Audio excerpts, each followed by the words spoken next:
Hello friends, welcome to Indian study पर आपका स्वागत है। दोस्तों, आज की इस वीडियो में मैं आप लोगों के लिए दिल्ली फॉरेस्ट गार्ड के लिए हिंदी का मॉक टेस्ट लेकर के आया हूं, जो कि आपके आने वाले एग्जाम के लिए बहुत ही ज़्यादा इंपॉर्टेंट है। पूरे हिंदी के 40 क्वेश्चंस को कवर किया गया है, जैसा कि आपकी दिल्ली फॉरेस्ट गार्ड के सिलेबस में दिया हुआ है। तो वीडियो को एंड तक जरूर देखिएगा। अगर आपको वीडियो अच्छी लगे तो वीडियो को लाइक और शेयर जरूर कर दीजिएगा।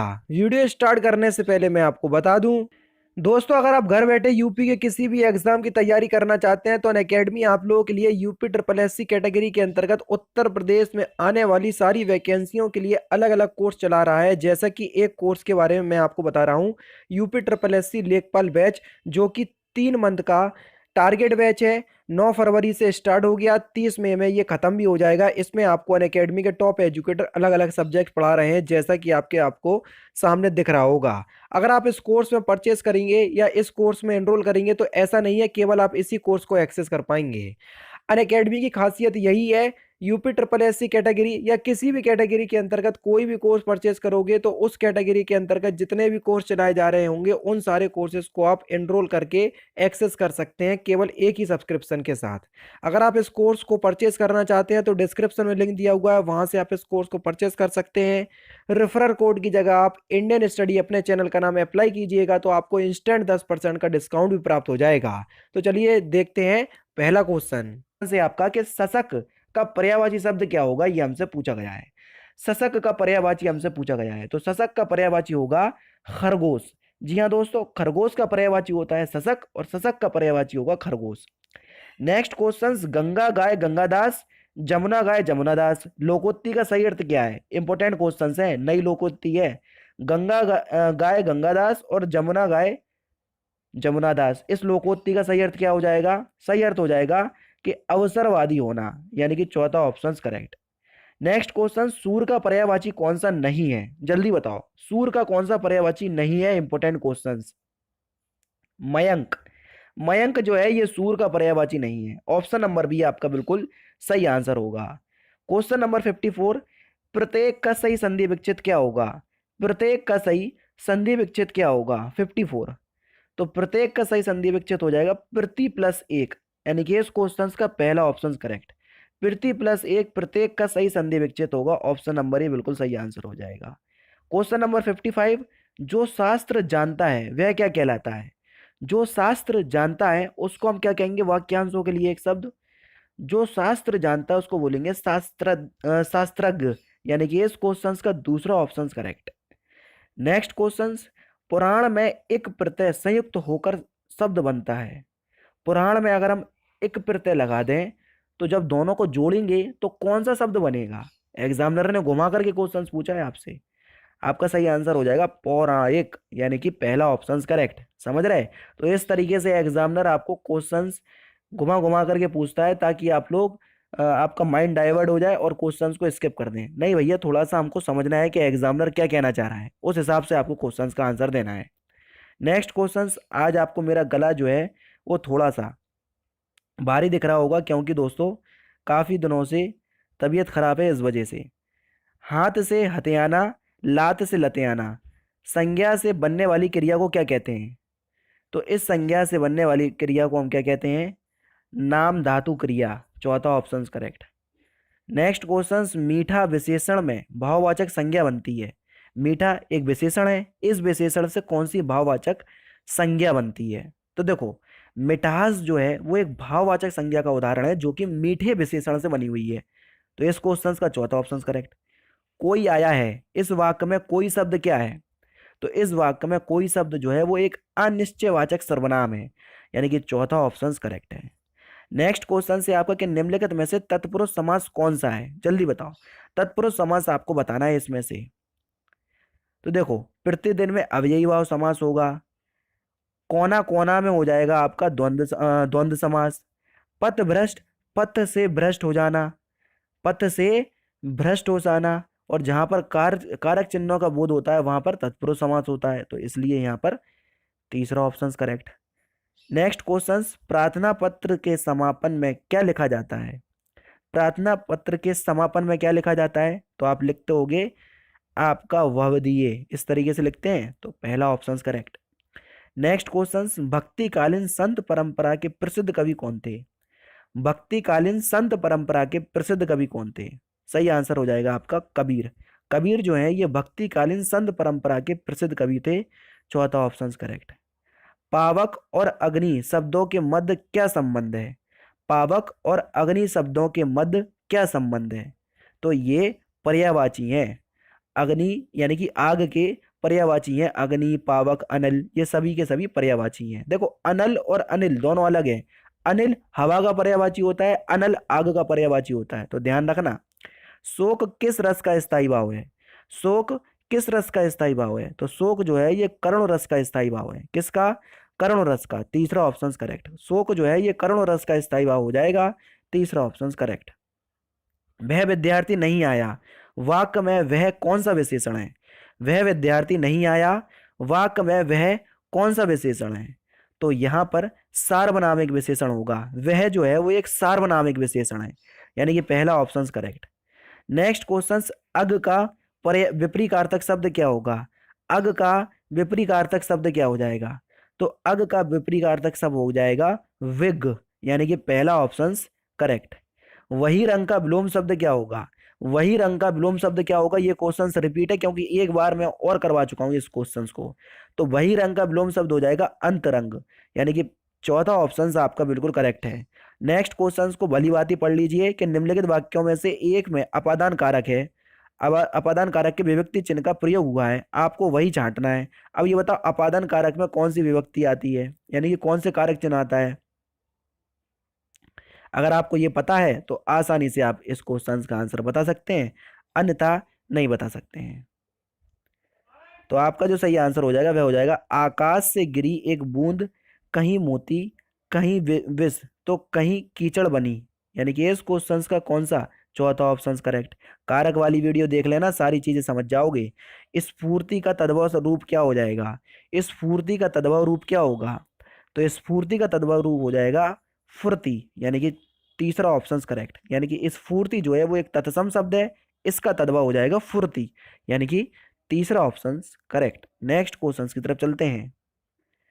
तुरंग शब्द का पर्यायवाची शब्द बताइए। तुरंग शब्द का पर्यायवाची शब्द बताना है, तो तुरंग का पर्यायवाची शब्द हो जाएगा बाजी, यानी कि दूसरा ऑप्शन करेक्ट। निम्नलिखित शब्दों में से एक स्त्रीलिंग शब्द को ढूंढना है, तो आपको बताना है कि इसमें से स्त्रीलिंग शब्द कौन सा होगा। रस्सा, सूत, धागा ये स्त्रीलिंग शब्द नहीं है। डोर जो है वो एक स्त्रीलिंग शब्द है, यानी कि इस क्वेश्चन का चौथा ऑप्शन बिल्कुल करेक्ट होगा। निम्नलिखित में से एक सकर्मक क्रिया का प्रयोग हुआ है, तो वही वाक्य आपको बताना है कि जिस वाक्य में सकर्मक क्रिया का प्रयोग हुआ है। देखो आप जो भी चार सेंटेंस दिए हैं उसमें क्वेश्चंस करो, क्वेश्चंस करने पे आंसर मिल जाए वही आपकी सकर्मक क्रिया है। लड़की सिल रही है, लड़की कौन सिल रही है? गलत हो गया, आंसर नहीं आ रहा। मैं चला, यानी कि मैं क्या चला? ये भी आंसर नहीं आया। वह नहाता है, वह क्या नहाता है? आंसर नहीं आया। राम सो रहा है, राम क्या कर रहा है? देखो क्या का आंसर आया? राम सो रहा है, तो इसलिए यहां पर सकर्मक क्रिया होगी। दूसरा ऑप्शन करेक्ट। ये एक शॉर्ट ट्रिक है सकर्मक और अकर्मक क्रिया को पहचानने की। आंसर आ जाए तो सकर्मक, नहीं आए तो अकर्मक। हिंदी दिवस कब मनाया जाता है? आप सभी लोग जानते हैं कि वर्ष 14 सितंबर 1947 को भारत की राजभाषा के रूप में हिंदी को स्वीकृत किया गया था। इसी कारण हम 14 सितंबर को प्रत्येक वर्ष हिंदी दिवस के रूप में मनाते हैं। पहला ऑप्शन करेक्ट। जैसा करोगे वैसा भरोगे मैं कौन सा सर्वनाम है? इस वाक्य में कौन सा सर्वनाम है? तो यहां पर आपका संबंधवाचक सर्वनाम है। चौथा ऑप्शन करेक्ट। छा के बारे में सही नहीं है। छा जो है उसके बारे में कौन सा ऐसा सेंटेंस है जो सही नहीं है? छा जो है वो एक कंठ ध्वनि है, ये गलत है क्योंकि का वर्ग का जितने भी का, खा, गा, घा, ड़ा ये है कंठ ध्वनि जो का वर्ग में आते हैं। छा जो है वो का वर्ग में थोड़ी ना आता है, इसलिए दूसरा ऑप्शन करेक्ट। भवानी का पुरलिंग क्या है? भवानी का पुरलिंग क्या है? तो भवानी का पुरलिंग हो जाएगा भव्य। चौथा ऑप्शन करेक्ट। नेक्स्ट क्वेश्चन, उत्पत्ति की दृष्टि से हिंदी शब्द समूह को कितने वर्गों में बांटा गया है? तो उत्पत्ति की दृष्टि से हिंदी शब्द समूह को 5 वर्गों में बांटा गया है। पहला ऑप्शन करेक्ट। जो कठिनाई से प्राप्त किया जा सके, वाक्यांश के लिए एक शब्द क्या होगा? जो कठिनाई से प्राप्त किया जा सके उसको हम क्या बोलेंगे? उसको बोलेंगे हम दुर्लभ। तीसरा ऑप्शन करेक्ट। नेक्स्ट क्वेश्चन, वे शब्द जो विभिन्न पदों, वाक्यों तथा वाक्य खंडों को जोड़ते हैं क्या कहलाते हैं? वे शब्द जो विभिन्न पदों, वाक्यों तथा वाक्य खंडों को जोड़ते हैं उनको हम क्या कहते हैं? उनको कहते हैं हम समुच्चयबोधक। क्या बोलते हैं? समुच्चयबोधक। नेक्स्ट क्वेश्चन के किस वर्ग के व्यंजन अंतःइस व्यंजन कहलाते हैं? किस वर्ग के व्यंजन अंतःइस अंतःइस व्यंजन? अगर आपको स्पर्शी व्यंजन, सघोरसी व्यंजन, उसके बाद आपको वर्णमाला का कोई भी टॉपिक अगर आपको पढ़ना है तो एक ही वीडियो बनाई मैंने वर्णमाला की, और 15 मिनट से कम की वीडियो है। अगर आप उसको देख लोगे ना तो आपके सारे डाउट क्लियर हो जाएंगे। यूट्यूब पे डालना वर्णमाला बाय इंडियन स्टडी, आपको एक वीडियो आएगी, समझ रहे? उस वीडियो को आराम से देखना और आपको सारी चीजें एक एक एक एक करके खुलती जाएंगी। आप सोचोगे कि हाँ यार ये तो हमको सब आ गया। तो इसलिए आप थोड़ी सहानुभूति रखकर उस वीडियो को देखिएगा तो सारी चीजें आपकी क्लियर हो जाएंगी। सघोष क्या होता, अघोष क्या होता, अंतःइस व्यंजन क्या होते हैं। ठीक है, तो किस वर्ग के व्यंजन अंतःइस व्यंजन कहलाते हैं? सही आंसर हो जाएगा आपका या रा लावा, या रा ला वाह, ये चारों के चारों जो हैं ये अंतःइस व्यंजन कहलाते हैं, और या वर्ग के व्यंजन को ही हम अंतःइस व्यंजन कहते हैं। निम्नलिखित में से कौन सा शब्द भाववाचक संज्ञा नहीं है? कौन सा शब्द भाववाचक संज्ञा नहीं है? अस्तित्व एक भाववाचक संज्ञा है, थकावट, हरियाली, ये सभी के सभी भाववाचक संज्ञा है। बेईमान एक भाववाचक संज्ञा नहीं है, ये गुणवाचक संज्ञा है, यानी कि तीसरा ऑप्शन करेक्ट। निम्नलिखित में से कौन सा शब्द गुणवाचक विशेषण नहीं है? निम्नलिखित में से कौन सा शब्द गुणवाचक विशेषण नहीं है? नरम, रोटी का गुण है, बिल्कुल ठीक है। ईमानदार, अभी मैंने आपको बताया गुणवाचक, ठीक है। सुगंधित, ये फूल का गुण है कि वो सुगंधित है। बहुत, ये एक परिमाणवाचक विशेषण है, ना कि गुणवाचक, यानी कि पहला ऑप्शन करेक्ट। निम्नलिखित में से कौन सा शब्द अग्नि शब्द का पर्याय नहीं है? देखो, पावक होगा, अनल होगा। अभी हाल ही मैंने आपको बताया अनल, अगर यहीं पर लिखा होता अनिल तो ये सही हो जाता, क्योंकि अनिल जो है वो हवा का पर्यायवाची शब्द है, आग का नहीं है। इसलिए अगर मात्रा में मात्रा बदल देंगे तो पर्यायवाची शब्द का शब्द भी बदल जाएगा कि किसका पर्यायवाची होता। ठीक है, पावक तो है, अनिल है, ये भी ठीक है। ब्राही भी है, अमी नहीं है, यानी कि चौथा ऑप्शन करेक्ट है। ये दिख रहा अमी, अमीय, ये सब अमृत का पर्यायवाची शब्द होते हैं। सूत का तत्सम क्या होगा? सूत यानी कि एक तद्भव है, इसका हमको तत्सम बताना है, तो सूत का तत्सम शब्द हो जाएगा सूत्र, यानी कि तीसरा ऑप्शन करेक्ट। आध्यात्मिक शब्द का विलोम क्या होगा? आध्यात्मिक शब्द का विलोम क्या होगा? सही आंसर हो जाएगा भौतिक, चौथा ऑप्शन करेक्ट। नेक्स्ट क्वेश्चन की तरफ चलते हैं। रिक्त स्थान की पूर्ति करें। कभी भी अपने मित्र की उन्नति पर फिलिंदा ब्लैंक्स ना करो। कभी भी अपने मित्र की उन्नति पर ईर्ष्या ना करो, यानी कि चौथा ऑप्शन करेक्ट। कौन सा शब्द शब्दरूप है? कौन सा शब्द कौन सा शब्द शब्द का शब्दरूप है? उज्ज्वल, यानी कि सही शुद्ध रूप बताना है आपको, जल्दी बताओ।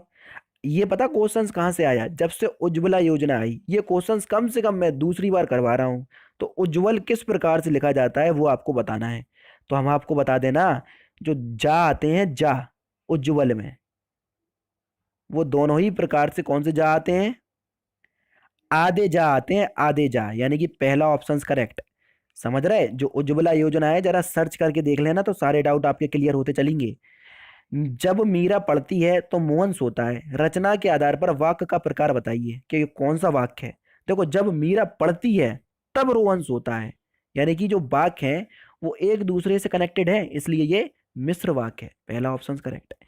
नेक्स्ट क्वेश्चन, सांझ होते ही पक्षी अपने अपने नीर को लौट आते हैं। वाक्य में रेखांकित शब्द के स्थान पर सही शब्द का प्रयोग कीजिए। नीर के जो शब्द आया है, इसके स्थान पर आपको सही शब्द का प्रयोग करना है। सांझ होते ही पक्षी अपने अपने नीड़ को लौट जाते हैं, यानी कि तीसरा ऑप्शन करेक्ट होगा। कौन सा? तीसरा। और लास्ट क्वेश्चन है कि निम्नलिखित में से कौन सा अशुद्ध शब्द है? चार ऑप्शंस आपके सामने, और इस अशुद्ध शब्द को आपको कमेंट बॉक्स में बताना है कि इसमें कौन सा अशुद्ध शब्द होगा, यानी कि ये आपका क्या है? होमवर्क है। समझ गए ना? तो दोस्तों इस प्रकार से आपके हो जाते हैं पूरे 40 क्वेश्चंस पूरे। तो इसलिए दोस्तों आप लोग क्या कीजिएगा, वीडियो को लाइक और शेयर जरूर कर दीजिएगा। ठीक है, तो फिलहाल तो दोस्तों इस वीडियो में सिर्फ इतना ही। अगर आपको वीडियो पसंद आए तो प्लीज़ दोस्तों वीडियो को लाइक और शेयर जरूर कर दीजिएगा।